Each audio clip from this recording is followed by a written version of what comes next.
Welcome back into the Pick and Roll NBA podcast with Jet and Sap, presented by Full Press Coverage. We took about a week off as we were waiting for more NBA things to develop, and they have in fact developed. Not only that, Sap, we have a new name for Twitter. The Women's World Cup started. We have some, people who are winning Wimbledon, who I'd never heard of before. A lot of stuff going on in the sports world. Yeah, and apparently Jaylen Brown is making money that's comparable to Lionel Messi with his new contract with the Boston Celtics. And good for Jaylen Brown and good for the Boston Celtics.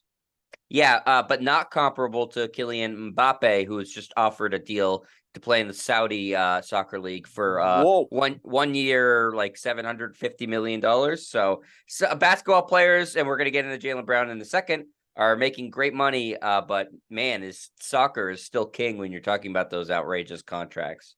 I'm sure all the NBA stars are waiting for the Saudi basketball league to come about, because whether it's LeBron James or Kevin Durant or Steph Curry or any of the great young players in the league, they're going to ring up, $200, $300, $400 million a year if need be, because that fund has $700 billion, and by the year 2030, it's going to be worth $2 trillion, which is like nearly half of what the United States budget is.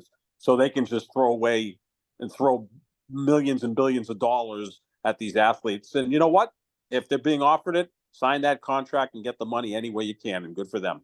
Yeah, absolutely. And that's what Jaylen Brown did today, is him and the Celtics came to an agreement on what is the richest deal, I should say, in NBA history. The total is 5 years, $304 million. It is, in fact, a supermax extension. As what most people were expecting. No one was thinking that Jaylen Brown was going to accept less than that. And the Celtics had made it pretty clear that that's what they were going to offer him. Just a couple of details about it, Sap.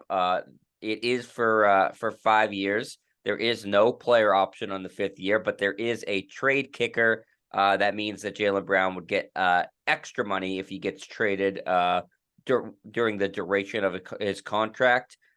He was not eligible for a no trade clause, so that doesn't come into play here. And that makes Jaylen Brown, all in all, the biggest financial beneficiary in NBA history. This will be broken quickly, Sap. Next year, Jason Tatum is up for it. That will surpass this deal. But for now, Jaylen Brown, $304 million richer. Right, and the Celtics can't trade him until July 25th of 2024, so he's certainly going to be on the Celtics this year. After July 25th, 2024, he could be eligible to be traded. And again, so everyone realizes this, the contract doesn't go into effect till next year. So he's going to be paid about $32 million this year. So it works out for the Celtics, because with Porzingis making $36 million this year, Jason Tatum making around $34 million this year, and you've got Jaylen Brown at around $32 million. Those three players will make a total of $100 million this year. So that does give the Celtics wiggle room to put together the rest of that roster, contend for title this year and also next year, because of those three players, the only one that will get an increase, a bump in salary, will be Jaylen Brown, who in the first year of that deal will make $52 million, because the payout goes from 52 to 56 to 60 to 64 to 69 million in the final year of that deal, because again, the salary cap is going to continually go up. So it's a good deal for Jaylen Brown. Obviously, he's set for life. Future generations of Browns are set for life, and the Celtics now have their second team All-NBA player locked up, and there's no rumor out there that he's going to get traded until at least next year. My two concerns with Jaylen Brown, and I think he's a wonderful player, I think he can still grow as a player, is I no longer want to hear the fact that he was booed on draft night in 2016. He's got to get over that. And I also don't want to hear that he's been in trade rumors over the last 5 or 6 years, whether it was for Kawhi Leonard, Jimmy Butler, Anthony Davis, Kevin Durant. He's got to get over it. He's been paid. They made the commitment to him. Go ahead, improve your game. And it's the next 2 years. The window is there for the Celtics to win a championship with Brown, Tatum, who then is eligible for the Supermax deal in 2025, 2026, and also with Kristaps Porzingis signed for 3 years. The next 2 years, the Celtics have those three players and enough other monies to put together really good rosters to make real runs at the championship. No more excuses. Absolutely, Sap. That's that should be the headline of this is no more excuses. And Jaylen Brown, this is exactly what he wanted. He wanted a commitment both in terms of years and finances, and he got that. Now he probably wanted, I'm sure he was pushing for that 5th-year player option where he could then, retest the market if the salary cap has gone up, which everybody expects it to. And then he could seek more money or leave the Celtics. But the Celtics, I think, wisely didn't budge on that, and Brown wisely said, "Okay, I'm not going to blow up a super max contract because of just that." And so the parties were able to come to an agreement. I still don't fully understand, and maybe we'll figure out why this took so long, Sap. It doesn't seem like it should have been that complicated of a negotiation. The money is set by the salary cap, by the CBA, and it was always going to be that dollar amount. So there was really no negotiation other than that player option sort of thing, and what the trade kicker ultimately was, and why that's taken from the end of the league season until July 25th. I still don't really understand. So that part leaves me a little bit confused. But obviously the main takeaway is that he's been taken care of financially, and the team is committed to him and pairing him with Jason Tatum and Kristaps Porzingis. And the expectation is win a championship. It's not compete for a championship. It's not get to the Eastern Conference Finals. It's win a championship. And, that needs to be fully understood. And I think that is. So hopefully they deliver on it for me as a Celtics fan. And as far as the other stuff goes, Seth, I think that both sides had no choice, really. The Celtics had to lock him up. You couldn't let him leave for nothing. You weren't going to get max trade value for him with just 1 year left on his contract. And for Jaylen Brown, you can't afford to say, I'm going to wait and hit the open market, and you would make less money anyways, and then he risks injury. So it was a no-brainer for me for both sides. Right. We saw earlier in July that Tyrese Halliburton, LaMelo Ball, and Anthony Edwards all signed max deals, 5 years, $260 million, which is $44 million less than what Jaylen Brown just signed for. And also Brown does have that trade kicker, so even more value for his contract. Those 3 players have only been in the league 3 years each. So kudos to them for getting those outstanding deals after just being in the league 3 years. Brown has played 7 years, was second team All-NBA, so he deserved more than those 3 players. The only one of those 3 players that I would trade Jaylen Brown for would be Anthony Edwards. I wouldn't trade Brown for Tyrese Halliburton or LaMelo Ball. LaMelo Ball's just not durable enough.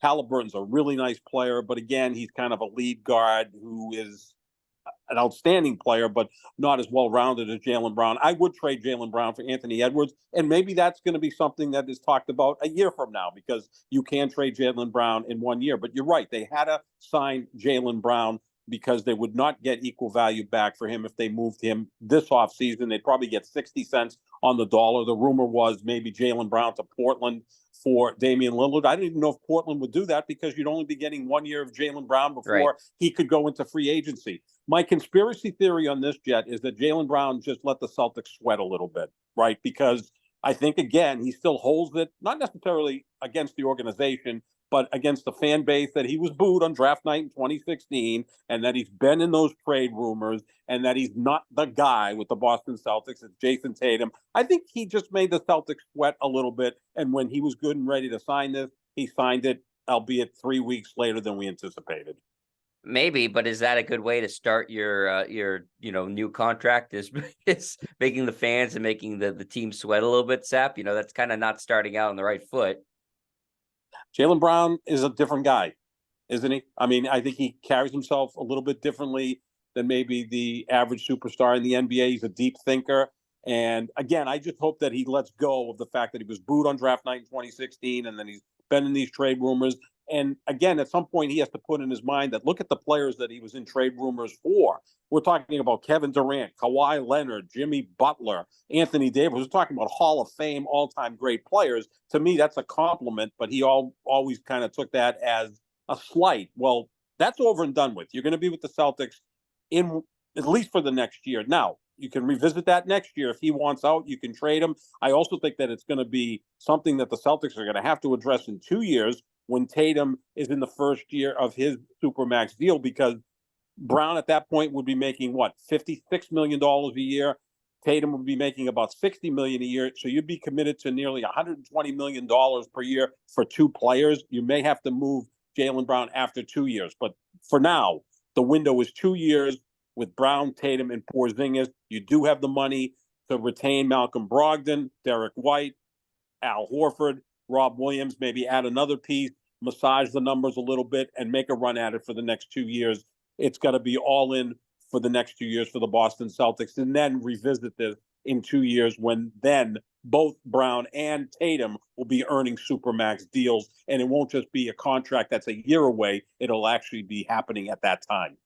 Yeah, and I think the benefit for the Celtics too is, yes, the new CBA is it seems very draconian, but it does incentivize teams to keep their own players, and try to limit the massive player movement from before. So that gives the Celtics a bit of an advantage.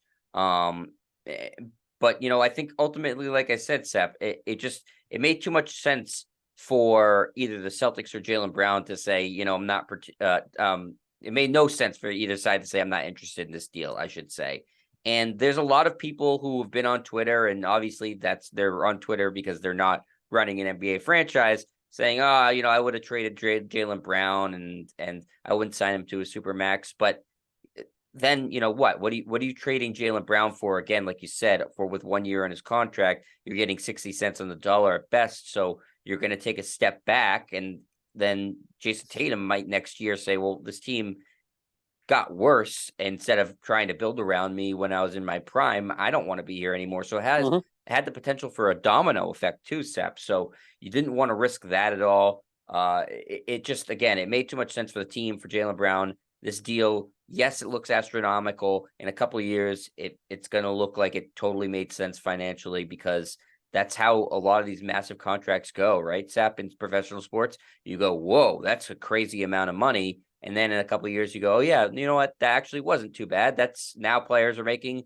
way more than that. So it's all relative in terms of the timing. Today, Jaylen Brown has the richest contract in NBA history. A year from now, it'll be Jason Tatum. After that, it'll be somebody else. It'll just going to keep going in that direction for the time being, at least. And that's the same thing that's happened in football and in baseball. And obviously, as we mentioned at the top, and in soccer. And so, again, while you go, should Jaylen Brown be the top paid player in the history of the NBA?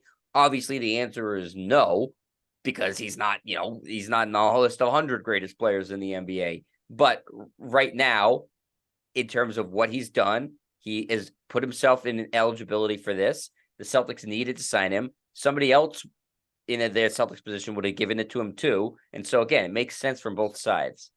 It's all about timing, right? At one point, Kirk Cousins was the highest paid quarterback in football, and then Ryan Tannehill was the highest paid quarterback in football. And we don't think either one of those guys are all-time greats. And then the market corrects himself, and then Patrick Mahomes becomes the highest paid quarterback in football, which he deserves to be. You look at Mike Conley, who 7 years ago was the highest paid player in basketball, making $35 million a year. And I remember we were talking, saying, this is insane. Mike Conley, borderline all-star guy, $35 million a year, but he was a good point guard whose contract was up. That's what he signed for. Well, now the going rate is double that. You're going to see a player probably in 7-8 years averaging $100 million per year.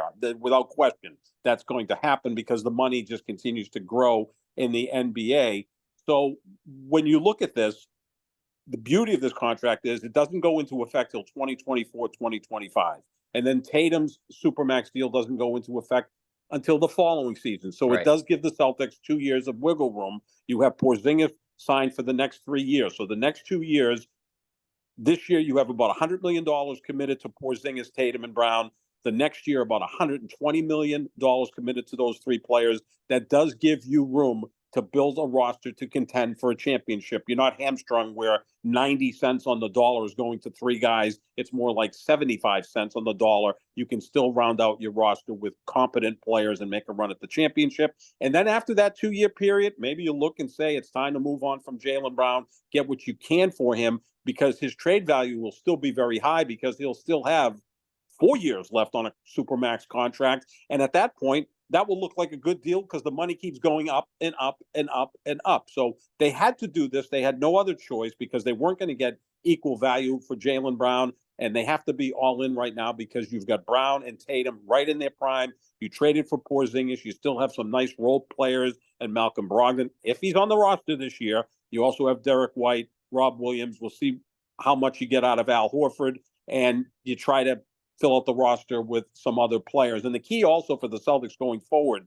is they have a slew of second-round picks. They have some first-round picks. They have to hit on some of those so that they get quality players that contribute. The way Grant Williams did for 4 years with the Celtics, when you got him on the back half of the first round and he was a nice player for you for 4 years. You have to strike on those particular draft picks and get competent players. But this was a no-brainer, Jet. The only other way around this was to trade him, and you weren't getting Damian Lillard for him. You wouldn't get anywhere near the talent level that Jaylen Brown gives you. You had to sign him.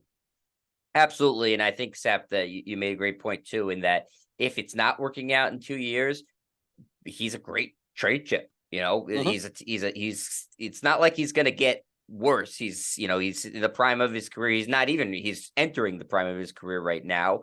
And he's going to be a very attractive player for many teams. He's also, he's a well-known player. He's a known commodity. He's a popular player, I think, with fans, even though, people rip on him. And he's also a great community member. I've had my issues with him with the, supporting Kanye and the Kyrie stuff in the past, but he's done a lot of work in the city and for charities. He's going to Kenya later in this offseason to help, some charities in Africa. So, he's not a problem, which is also a thing that NBA teams are wary of. You don't want to take on a guy who's going to be a pain in the ass.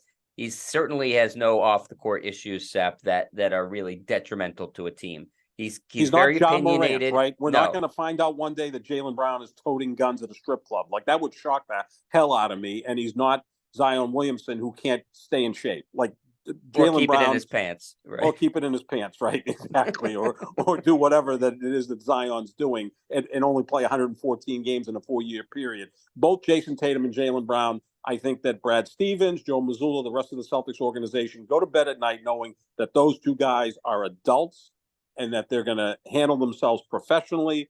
They're going to show up. They're going to be in shape. They're going to be locked in. They're going to be focused. Now, are they going to perform in Game 7 of the Eastern Conference Finals? We'll find out. They didn't last year. Jason Tatum got hurt early in that game, and Jaylen Brown was god-awful in Game 7 against Miami. But we don't worry about those two guys doing something off the rails a la John Morant or Zion Williamson or any of those other young players who've had some issues keeping themselves focused on the task at hand. They're both very, very good citizens and players that I think that young fans can look up to.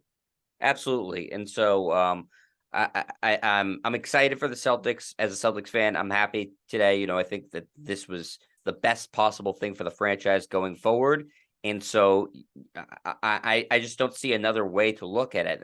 Listen, there's always going to be people who are going to question every decision you make. There will be Celtics fans who next year question whether you should give Jason Tatum a supermax. You're never going to get 100% approval rating, but I feel very confident in saying this was the best possible outcome for the Celtics.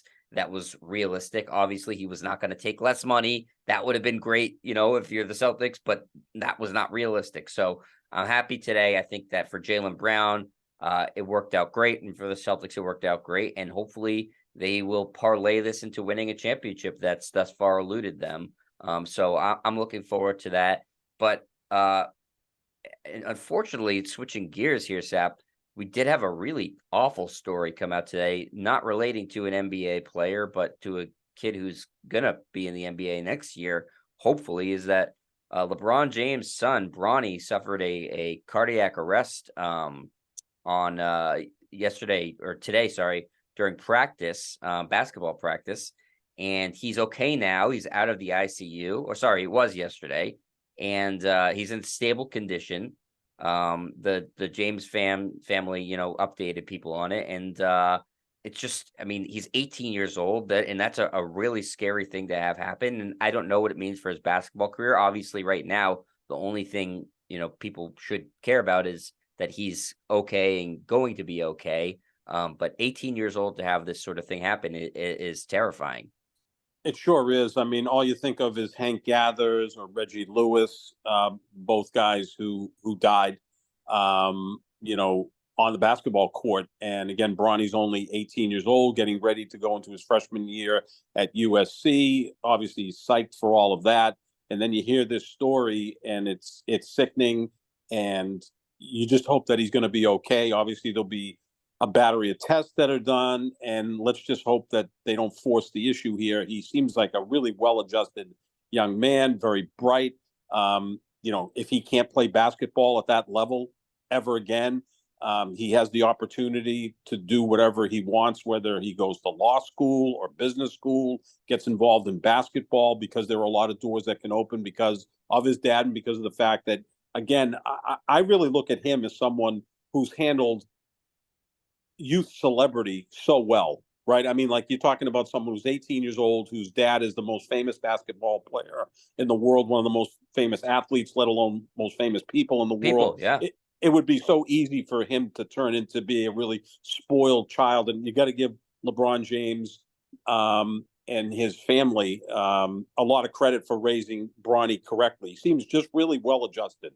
So let's hope that it's a scare and that the doctors can find out what exactly happened. But when you're dealing with the heart, it is such an unpredictable organ, and can flare up at any moment. Of course, Bronny's going to want to play, right? He's 18 years old, just like right. Reggie Lewis and Hank Gathers wanted to play. And let's just hope that there isn't pressure put on the doctors to allow him to play, because we remember what happened with Reggie Lewis. Like, when you go to three different doctors, you get three different diagnoses, and then you just listen to the one you want to hear. And one of Sure. them says, no, you're fine, go ahead and play. The other two are less hesitant to do so.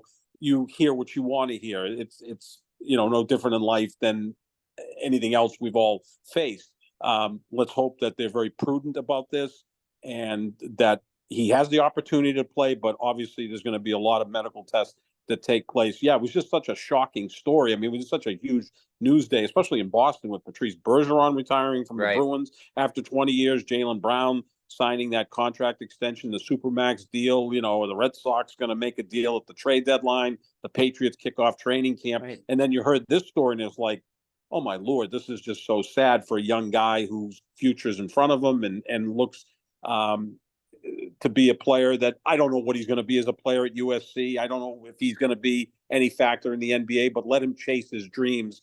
But hopefully the medical community does the right thing, and hopefully, his support staff does the right thing, and they're very prudent in what they do, because, again, 18 years old, he's got a lot of opportunities to do more than just play basketball. Yeah, absolutely. Yeah, crazy sports days happen. This was by far I feel like the craziest news, because he is so young and it's so upsetting. I agree with you and everything you said in terms of, he does seem like a really good kid. You've never heard about him being in trouble. He doesn't seem like he plays up the fact that he's LeBron James' son very Mm-hmm. much, to that point of, like, who I am thing, which I think is great. A lot of celebrity kids wouldn't be that way. So, Mm-hmm. as much as I bag on LeBron sometimes, he is a great dad. I don't think there's any debate there.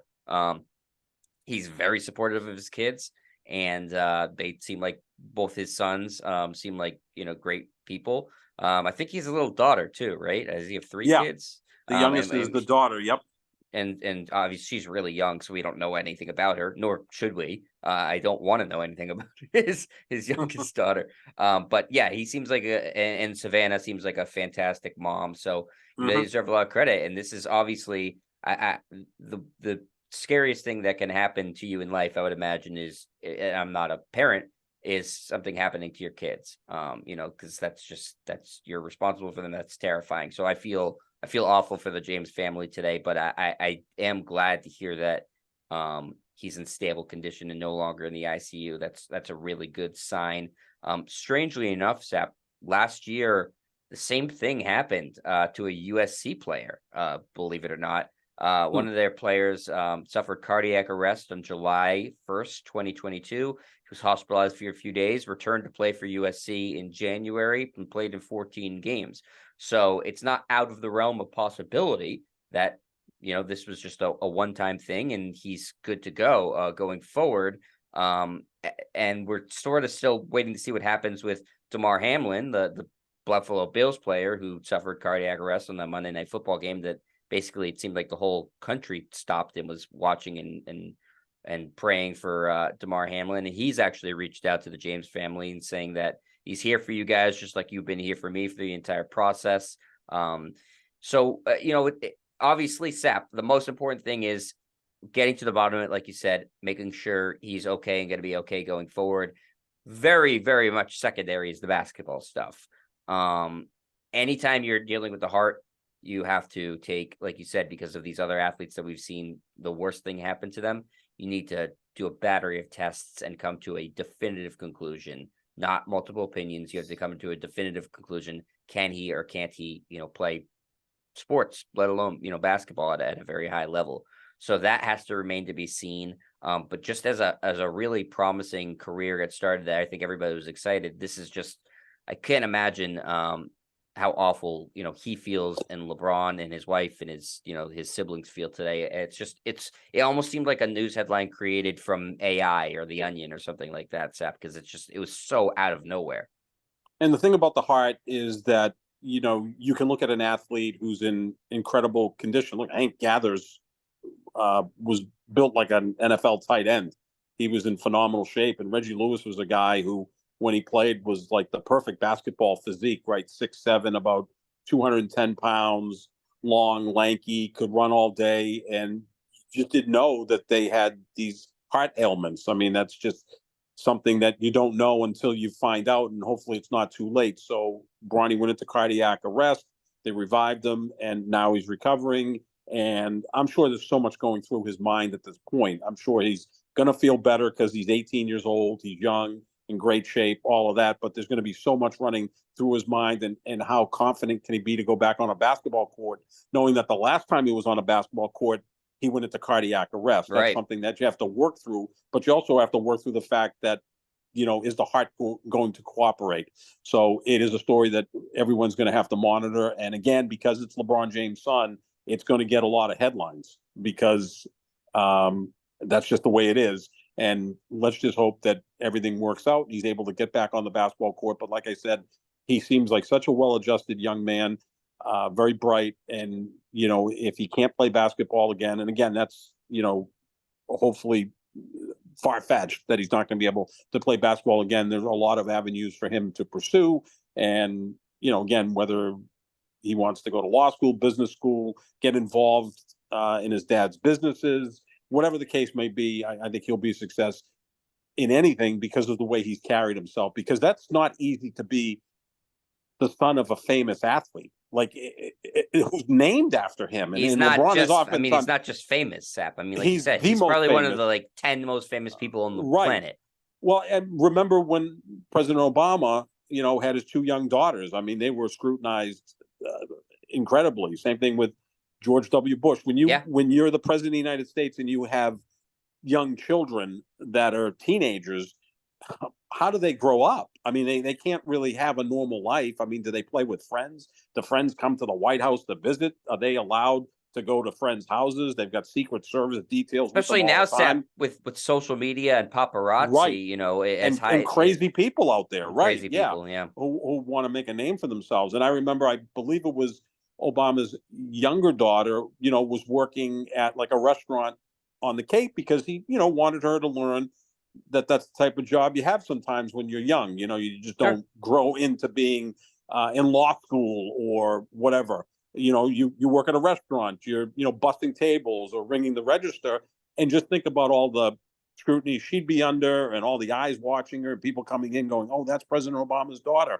That's tough to deal with for a child. And again, we're talking about LeBron being, along with Lionel Messi and maybe a few other select few, is the most famous athletes in the world. And LeBron has often talked about that he kind of wishes he didn't name him LeBron Jr. Now, of course, he goes by Bronny because that adds even more pressure to the young man. But again, LeBron was very young when he had him. I believe LeBron was 20 when he had Bronny, so he was young in his own right. So again, they've got the best medical care out there in Southern California, and just be prudent what the decision is, and be 100% sure that when he gets back out on the basketball court, if he gets out on the basketball court, that he's going to be okay. And that may be a question we never get a definitive answer to. And that's what's scary. Yeah, and it does suck too. Like, he's 18 years old. He wants to be having fun. He's just getting ready for his freshman year of college. I'm sure he's all excited. And like, he doesn't want all these people up in his business about his medical information. Like, that's like, Right. Again, think of being when you were a teenager, Sap. I know it was a million years ago, but like, you get You don't have embarrassed to rub easily. that Like, in, Jed. I mean, it wasn't that long ago. It was but 41 years ago. I was a teenager in 1982. but would you want like everybody to be like, oh my God, that's Bronny James. I hope he's okay. I hope his heart's okay. Like, Right. you don't want people knowing your medical No. stuff. Like, that's private. But now it's not a national headline. It's a international headline because of who his dad is. And so that's tough, man. I feel for him. I don't know anything about what that would be like. Because your parents, my parents, not famous people. But it's I feel bad for him. And this just makes it even harder. I hope he's okay. And I'm really rooting for him just to be healthy. I don't care if he plays basketball or not. I just want him to be healthy. And I also, I don't want to hear another effing person talk about, whoa, maybe it's the COVID vaccine that did this from Elon Musk was tweeting that or Xing that out today. Like, shut up. Can we just like for 2 seconds be human beings and just be like, I hope he's okay, instead of promoting conspiracy theories or trying to like come on. Like, that pissed me off so much, Sap. You just found out the news. That's the first place your head goes to is maybe it was the COVID vaccine, not I hope he's okay. Like, what is going on? What an evil, vile person Elon Musk is. Really, truly. I mean, not a big fan of Jeff Bezos as well. He seems less evil than Elon Musk. Maybe Elon Musk should change his name to Evil Musk, because that would be apropos. Yeah, I mean, to go there with an 18-year-old and now start to question whether it was the COVID vaccine, get a life, get a life.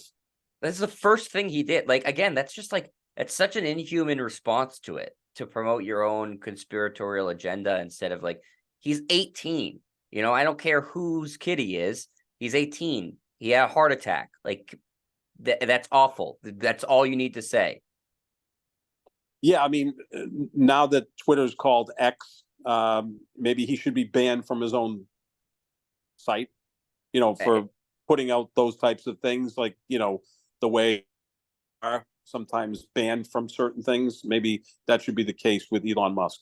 Yeah, it's really disgusting. But, that's just an aside point. But we're going to come back soon, probably later in the week, Sap, because we have more to talk about. We're running out of time. Got to talk about James Harden. He's been caught on camera eating about 12 cheeseburgers at once, which was funny. My man after my own heart. We've seen this game from James Harden before. Damian Lillard still in Portland, does not want to be there. Miami's still offer is not good enough. So that still has to play out. Plenty of stuff going on in the NBA. I saw Nikola Jokic, the reigning finals MVP. His horse won a race, so he's happier than when he won the NBA championship. So lots and lots to talk about, and we will be back with more of the Pick and Roll NBA podcast with Jet and Sap. Thanks to Full Press Coverage. Go check out their website for all sorts of great content.